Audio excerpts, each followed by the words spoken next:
Hello, everyone, and welcome to Piloting the Future, brought to you by Energy Central. Here on Piloting the Future, we're going deep with the leaders, innovators, and forward thinkers responsible for not just imagining where our power future is headed, but building it day by day. In each episode, we're going behind the headlines to hear from industry insiders and bold game-changing innovators to separate the hype from reality. I'm Kim Getchin, CEO and founder of Innovation Force, your host. And I'm your co-host, Lee Krivat, CEO at Krivat Energy Innovations, where I advise climate tech companies and host of the Climate Champions podcast. Hey, Lee, we're back for another fun episode of Piloting the Future. And, what's been interesting is that the cities have really been taking a seat with us during these podcasts, and it'll be no different today. Yeah, cities are critical to climate change mitigation, and many of the cities are the ones actually driving the initiatives that are going on that allow and enable startup companies to have a platform to sell to. Exactly. And today we're going to be talking about curbside EV charging built for cities, the world's first behind-the-meter public curbside charger. So we can work directly with cities and building owners. So this is going to, in my opinion, I'm super excited about today's conversation because I feel like it's going to scale. It's going to get deployed fast. I don't know, Lee, what do you think? Well, there are millions of people that would buy an EV if they can only have EV charging. I know a woman, I'm friends with a woman, April Bullduk, who's CEO at S-Curve Strategies. She used to charge her EV, this is back 10, 15 years ago, by throwing a cord out her window and then stringing it to her car. This is a much better time. Thanks to technologies like this, we have a much better chance. Exactly. And I'm sure the cord will come into the conversation at some point because there's a little bit of an innovative piece to that story as well. So, hey, fasten your seatbelts, everybody. It's time to explore what happens when innovation moves from ideas to impact with It's Electric and Leading Cities. Hello. Tiya, I would like to ask you, I work with a company called Connector where they have meter socket adapters to help with charging. We're with a company called RVE where they help multiple unit dwellings attach by measuring what different residents are using. Can you tell us about your technology? How does it work? Absolutely, Lee. So It's Electric is electric vehicle charging that's specifically built for cities. And I think a differentiation between that and the other companies you may have just mentioned is that there's lots of amazing companies out there that are working to find solutions for multi-unit dwellings and for car parks. But we're here for the 40 million Americans that park their cars on the street, where their garage is literally the curb. So what we're working to do is to create that home charging convenience that everyone that has a garage has for the other side of the table. And that's street parkers. And can you talk about how you got your start? Like, I know it was in Brooklyn. By the way, I was born and raised in Brooklyn. It's a great place. I'd love to hear how you got your start there. Absolutely. So I am coming to you live from Brooklyn right now. It is a muggy June afternoon. And It's Electric was born as a lot of things were out of a lot of difficulty during the pandemic. So I live in Brooklyn. I live in an apartment. I don't own a car. I've taken public transportation and I ride a bike everywhere. But during the pandemic, when public transportation completely shut down here in New York, when flights were grounded, when you couldn't take a train out of the city, this is before masks. This is before vaccines. I have family that is, sort of was especially at that time at risk due to age and comorbidities. And I was really worried about how I would reach them. They did not live in Brooklyn. They lived, out of state, if not thousands of miles away, if there was a problem. So like many New Yorkers, I had to examine getting a car. And as an environmentalist, I wanted to get an EV. And I knew I couldn't afford a new one, but I was like, well, I can certainly get like a used Bolt or something like that. And I was like, okay, that's what we're going to do. And then the only thing I had to figure out was where will I charge it? And again, total Luddite, had no idea. just did some searching. Turns out in Brooklyn in 2020, the only place I could charge an EV is if I rented a space in a private garage for $800 a month for that parking spot. And then I paid for the energy of charging on top of renting that spot. And that's when I realized at least there was an issue around equity. I said, well, this means that only wealthy, white dudes in Silicon Valley are going to be able to drive these and no one else. And it wasn't something that I said, okay, this is what I'm going to dedicate my life's work to at that exact moment. But it was something that stuck, right? It really started getting... It got under my skin, especially as the pandemic started to ease a little bit and I would be back out on my bike going from point A to point B when we could actually go places again. I started getting frustrated, getting stuck behind, cars and buses as I always did, but then breathing in that exhaust. And I started to imagine what would it be like to be in a city where all the transportation was clean. And that's when I really wanted to find the solution to help bring clean transportation into cities, because that's honestly where we need it the most. I agree. And I'm thankful that I live in a house where I can charge, and I have for quite a while now. Otherwise, I don't know how I would keep my EV fix going, which I've been driving since my first Leaf back in 2011. Michael, can you talk about how leading cities accelerates sustainability for cities and for communities? Sure. Well, we're a nonprofit organization. We're based in Boston, but we work with over 15,000 cities around the world. And our mission is to drive sustainability and resiliency. And we do that through a holistic approach, from consulting work where we work directly with cities to identify, define, and prioritize their challenges, to running the accelerator program we call Acela City that it's electric, not only went through, but won. And that is all about sourcing, vetting solutions. We have Leading Cities Academy, where we work with entrepreneurs like Tiya and Nathan, her co-founder, to help them to understand the nuances of working with governments. It is, as you know, very different than working, B2B or B2C. So we prepare them for that. We connect entrepreneurs of those startups with venture capital investors. And then we also connect them with cities directly to do pilot projects through our Acela Gov program. And finally, through our LC3 initiative, we actually work with cities to bring in private financing as a way to scale the deployment of solutions and generate the real impact that we need to see in our communities. And so right now we have a partnership with the Clinton Global Initiative to deploy 100 solutions in 100 communities by 2030. So we're gearing up. I think it's so cool what Leading Cities is doing, and I know a lot of our listeners are at startups. A lot of you startup entrepreneurs out there, you may not have heard about Leading Cities because you've been so focused on utilities, but check them out. It's a great program, so this may be something that you may want to be a part of. So go to Leading Cities and join one of their pitch competitions. I think that there's a lot of folks listening that will be a great fit. Mike, why did you choose It's Electric? Well, in full disclosure, as much as I love It's Electric, I do not choose. And that's probably the smartest decision I made in creating this program, because I'll tell you, it's not an easy choice. I do not envy the judges. But It's Electric, I have to say, was a fan favorite amongst our team from the beginning, because number one, like I think everybody here, we all see the value of electric vehicles in cities and the impacts that it can have, positive impacts that it can have. But we also, like Tiya, I used to live in the city of Boston, and when I was looking to replace my car, wanted to move to an EV, and realized it just wasn't a feasible option because we had on-street parking.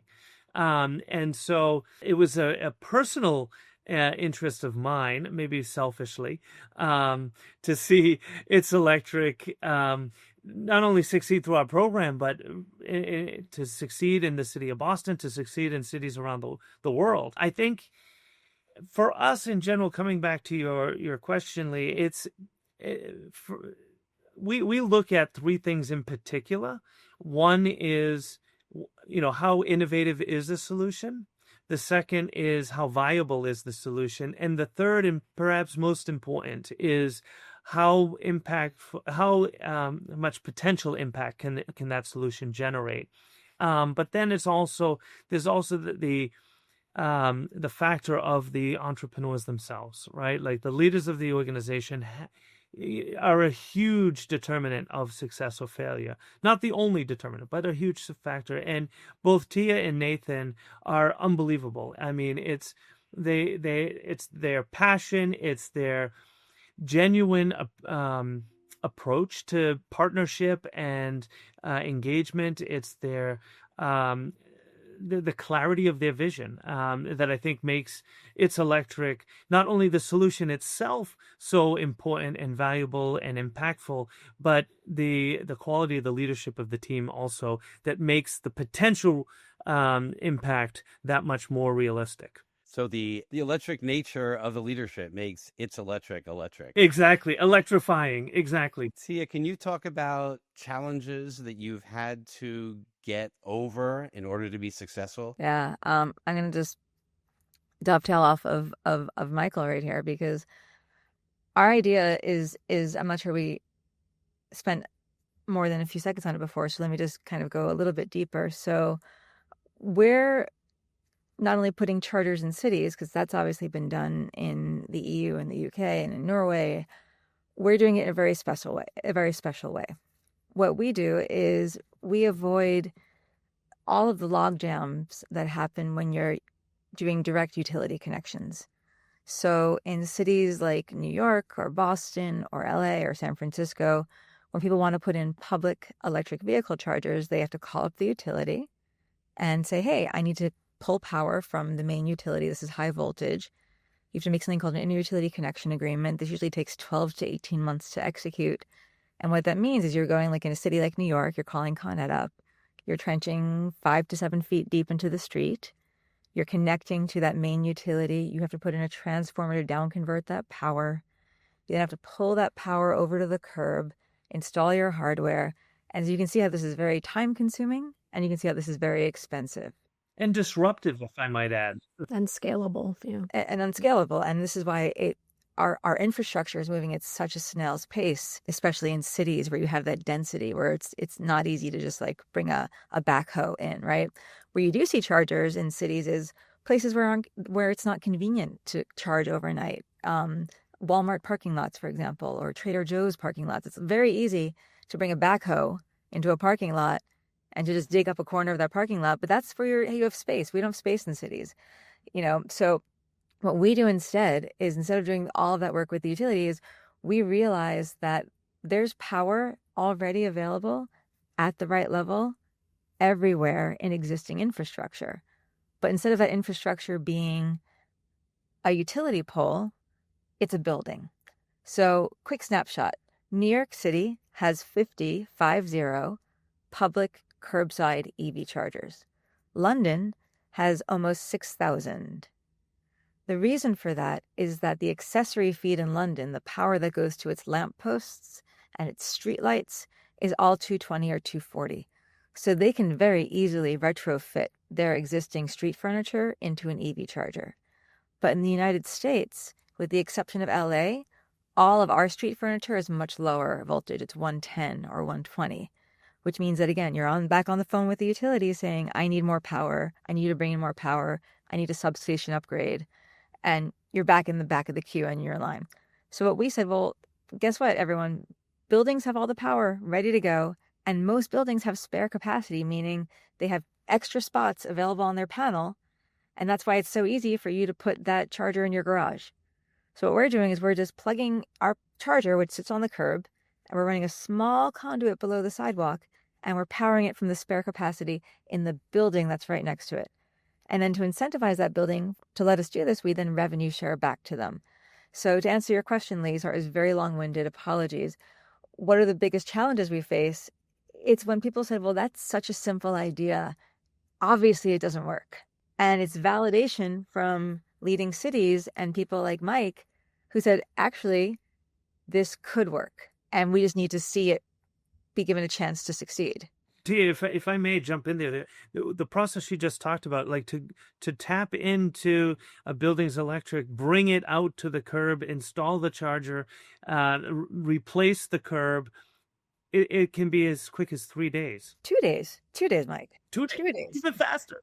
Yeah. I mean, it's a total game changer in terms of deploying the infrastructure we need now and getting it now, not waiting a year or two or more before it's even a possibility. That's exactly right. One of the oldest sort of isms that we say at It's Electric is that it's not chicken or egg, it's all egg. People can't get that EV if they don't walk out of their door and see charging. If you have to hunt for charging, if you have to do a lot of math in your head to understand, I mean, the number of stories I hear of people, I mean, I'll give you my story exactly. I'm in Brooklyn. We now have a demo vehicle that we use for all of our demonstrations on our chargers. And I built and certified a charger that I can charge on now. But before I had to do that, when we were trying to just like learn more about the EV spaces, I rented an EV for a week and I parked it on the street. And what I had to do is I had to take it to a parking lot 2.5 miles from my apartment, plug it in. I then took a city bike home on the weekend, did my errands, did my laundry, did all the things I do, got back on the city bike, rode 2.5 miles back to the charger, and then unplugged it and then drove the car home. No one but a crazy person like me trying to start an EV solution company is going to do that. But that's what people are being asked to do, is to basically go miles from their house and either sit in their car for 6 hours, shop in Walmart for 6 hours, go bowling for 6 hours. And it's what you need to do is be able to charge where you're already parking at night. So it's the same as when you plug in your phone. You go home, you plug in, you go to bed, you wake up, your battery is full. That's the simplest pathway. And we just need to bring the chargers and meet people where they are. And that's on the street. You have to bring the technology to the people. Can I just throw in one other dimension to this real quickly?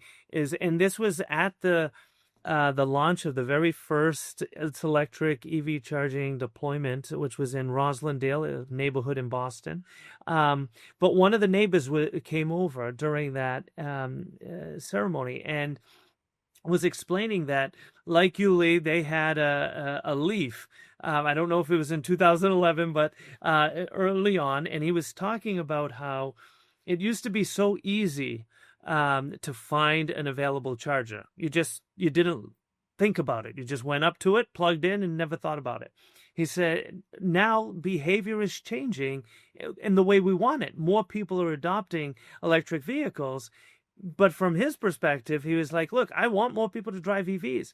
But what it means for me is I now have to have an app. I have to figure out what the best time is. When am I going to be able to get my car to that charger? And will there be somebody there? And it's become a complicated experience for him and an uncertain experience. Will he have the space available when he gets there to charge? And so he was just reveling in the fact that It's Electric was coming to Boston because he saw the opportunity that with more infrastructure, it not only makes it more accessible and more equitable, but it makes it just simpler and easier. And it's meeting people where they're at, not having to as Tia just explained, find ways to get 2.5 miles from your home just to charge your car. And Tia, in what cities can people find It's Electric? Unmuting. Okay, so right now we are deployed in Boston. We are deployed in San Francisco. We are deployed in Detroit. We're proud to be the first curbside chargers in those cities. Boston had some other sort of variations of it, but we're the first residential curbside chargers, meaning like we were right in front of people's homes, not at a park or a library or a shopping mall. And we are then deploying in 5 more cities this year, and hopefully many more after that. And what we say all the time is that the hardware going in the ground is kind of the cherry on top. It's there's so much actual work you need to do with the cities first, and that's where the real work of It's Electric lies, is building the relationships, making a pathway for cities to be able to do this, because we have to also look at the capital side of this, right? So once upon a time, there was federal funding for infrastructure in the United States. That's now gone away. It's Electric's model has always been, how do we reduce all the barriers for cities? And so part of that was that we were free to cities, whereas other EV charging companies would sell their hardware to the city, or they would sell their hardware to the utility. And this would be a budget line item of $250,000, $500,000 for, 50, 100 chargers. And then the city would be responsible for owning and operating that network. So it also became burdensome to cities in that way. So a lot of what we've done is we've worked with cities to, again, create a free model where we keep the revenue, we share it with the building. The city doesn't keep the revenue, but we do all of that work. And so it's really socializing that. And then after that, they say, okay, we're interested, we want to do this. We work with them to figure out the permitting process. There's so much, I use this pun intentionally, there's so much gray area on sidewalk in terms of who owns that space, right? We know that the permitting process in some cities is called a revocable permit or revocable consent, where you allow someone to put in something like a bike rack or a tree pit. We're working to put EV charger into that category as well. And in other cities, they don't have a permitting process. They have to build it. They have to establish it. And then how do you do that when, like, let's say, for example, it's a combination of, sidewalks are co-managed by transportation and sanitation. Like, so there's all of this sort of, policy and human legwork that we work to coordinate. And then again, the cherry on the top is then, okay, now we have the permit process and the charger can go in the ground. Well, it would be great if you could come to Portland. It's a culture that I think that we very Which well... Portland? Is that Portland, Maine or Oregon? Oregon. Portland, Oregon. Oh, well, I love both Portlands, to be clear. And we actually, PVOT has they're very progressive. So keep an eye out for curbside charging in Portland, Oregon very soon. You have an excellent Department of Transportation there. And an excellent mayor, too, by the way. All right. Well, I'm going to move now to the Visionaries Take. And in this piece of our program, we like to get right to the point, cut through the BS, and really start talking about how do we deploy all this at scale. Now, so much of this conversation today has been great because we've been talking about removing the barriers already. So there's been so many barriers that have already been removed by the business model of It's Electric and the technology. What's left? What's left to really be able to see It's Electric now in all the 15,000 cities Mike represents at leading cities? Like, how is this going to get go scale fast? Because it feels like it's scaling fast, but what's left? We're moving lightning fast for what we've done. So we've been alive for just about 3 years, and that was literally from concept and us mocking up like a cardboard charger, in front of our building in Brooklyn, to building a prototype, to doing our first pilot in New York City, to building our UL certified product, to winning RFPs, to meeting people like Mike that can help us open the pathway and move faster in cities like Boston. But we have to, as a society, agree that there's a benefit to having new infrastructure in cities. We have to find ways to make charging not only convenient, but make EVs affordable. So what I'm really excited about, for example, is the fact that, with the backlash against Tesla, one can now find a used Tesla on a used market for around $10,000 to $15,000.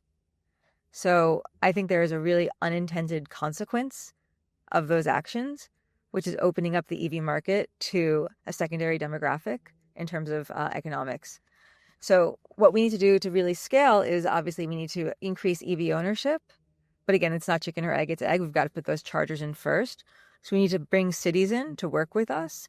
And then, given the absence of, again, the funding that was supposed to come in to support this, helping find ways that we can work with their state green banks to help fund the infrastructure.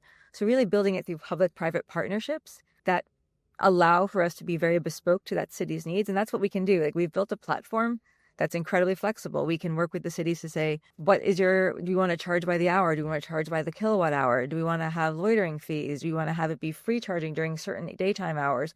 We can build it very specific to the culture of that city, even the culture of that neighborhood. We're big weirdos here at It's Electric, and we all grew up watching Sesame Street.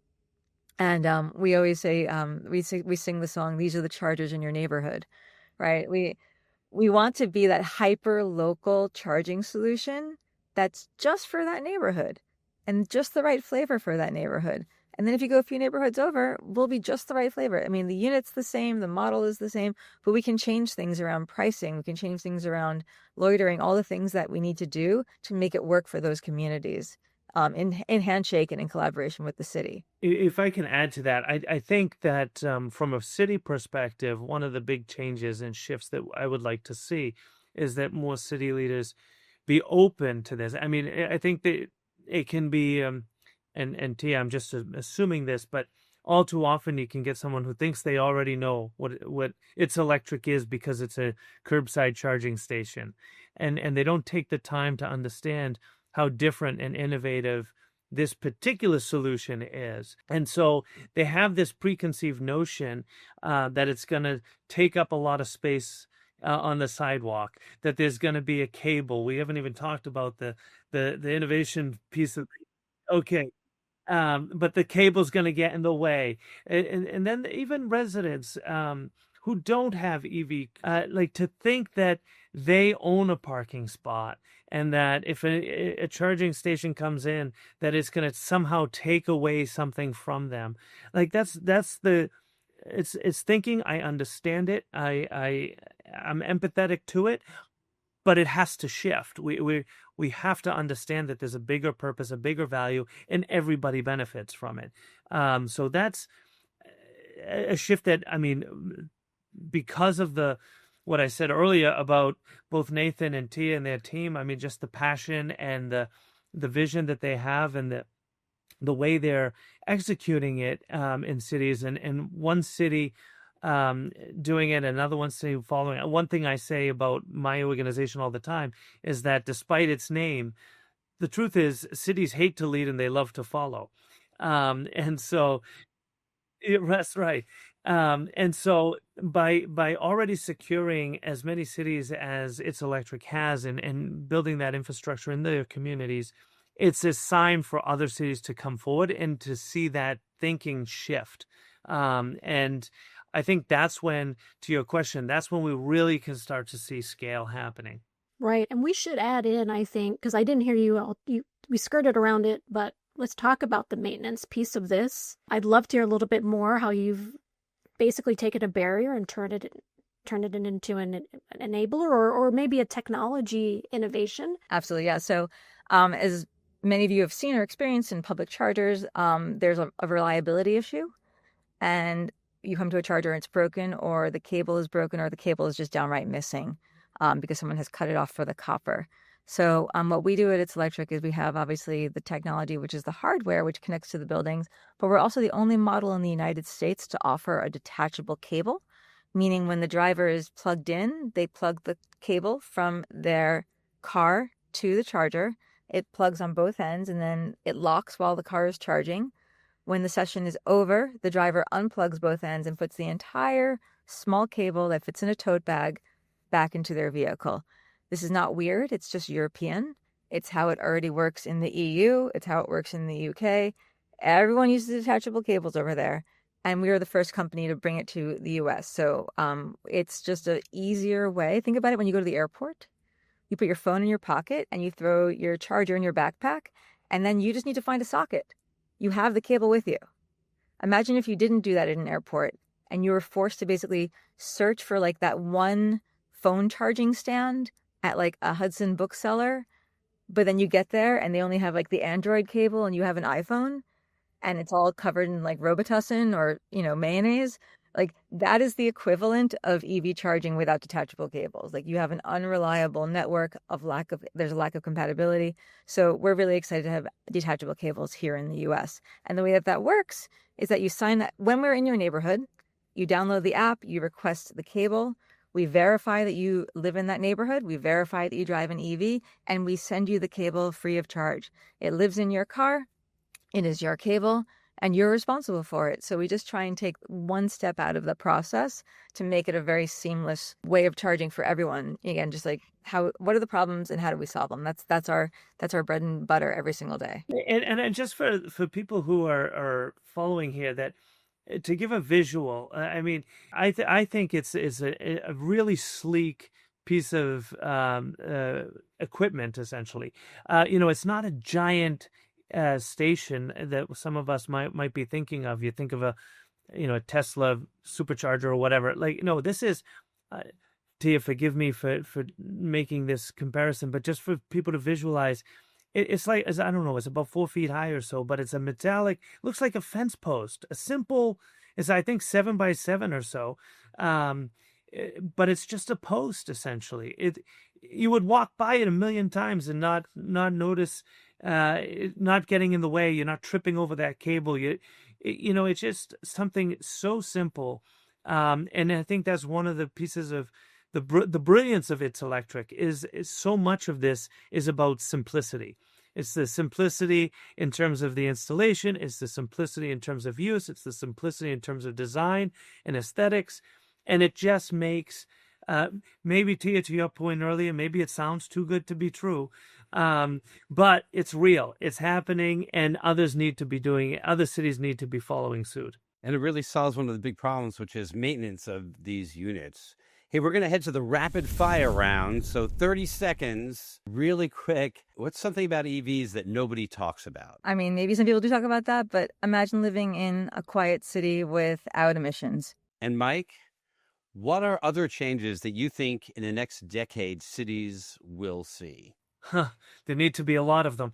I think we will see certainly the more adoption of electric vehicles, but I think we're going to also see improvements in public transportation. I think outside of the mobility space, I think we're going to see a lot more in terms of quality of life improvements, whether that be improved services, air quality. I mean, there's just so many different things. But I think the use of AI is probably the biggest one that everybody's talking about right now. And for all of you, a myth about EVs that you'd like to bust. A myth about EVs that I would like to bust. I would like to bust the myth about EVs that you will be driving and suddenly run out of battery like a toy car. That will not happen. And if you don't have a driveway or a garage, you can't have one. That's the other myth. There you go. Thank you to our guest. And if you like what you heard and you're inspired by It's Electric, we really encourage you to go check them out at their website.